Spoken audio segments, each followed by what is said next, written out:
Sosok As pria ludahi kasir wanita di Makassar, diduga tak terima ditegur, dosen ASN.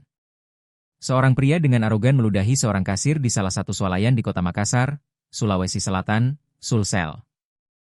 Dilansir dari Kompas.com, belakangan terungkap bahwa pria yang meludahi kasir wanita tersebut merupakan seorang dosen di Universitas Islam Makassar, UIM, berinisial AS.